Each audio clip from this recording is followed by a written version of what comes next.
Just a quick little video. A PTO switch, which I thought was going bad, and it wasn't. It was still working. I had two bad grounds on my mower. So I thought it was a PTO switch. So what I did was I took my Dremel, and there's a seam running across the bottom. Drop it. Seam running across all the way at the bottom, and I took my Dremel tool, little cutoff disc here. I took my Dremel tool and went around the seam and split it open. And inside on this plunger, there's 3 pins that make contact with the pins on the inside of the plug here. And I took a little small file. Actually, I took an emery board for your nails and cut it down. As you can see here, there's one side of it. I cut that down, used a rough side to clean the contacts on each. There's 3 of them. And then I flipped it over and did the other side. There's 3 more. There are little pins in there, and they move back and forth depending on where the plunger is.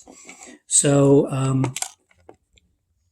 once I cleaned those contacts, I put it back together and tested it out on my mower just as it pieces. I just kind of held it, plugged it in, turned the mower on, pulled the thing. It kicked on for a second and then it went off. I thought the PTO switch was bad, but then I got to look and I had a bad ground that was on just a small little screw ground into the engine, and it had come loose and it was just melted the plastic around where that screw went into. So I took the ground from the battery to another location on the frame, checked my grounds from the battery to the engine to make sure I had ground using ohms on your meter. And then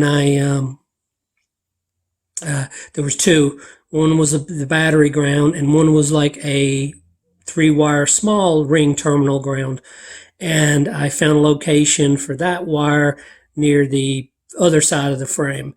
I checked my grounds from the battery to the motor, to the switch, to the ignition switch, to this, to make sure I had continuity. I had continuity. I just, like I said, I put this together, plugged it in, turned my mower on, blades engaged immediately.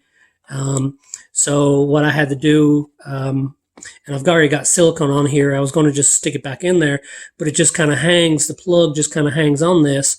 I was afraid it was just going to pull it out because I've got a new one ordered. I just have to get the wait a couple of days, and I've got a bunch of leaves and stuff to get up, and I need my mower in the deck. So what I did was I melted some wire, and I just ran it up this little channel here and just burned a hole into the top, tied a knot, and press it down on both sides, as you can see right there. And then what I did was I just run it down, and there's little holes at the bottom. So I run the wire through the holes, pulled it tight, kind of twisted it just a little bit. It's not a great twist, but it's on there, so that way I can put it all back together and turn it on. And I just checked this just a few minutes ago to make sure it worked, and it does. I think the ground was the problem, not the actual switch, but I've got a new one coming. Sorry I didn't show you the PTO, taking this apart and everything, but I was kind of in a rush trying to get this finished because I need my mower. But like I said, there's a seam. Just go in there nice and easy all the way around. You'll see the seam on the bottom. And then inside there's 3 pins on this slider piece, this plunger.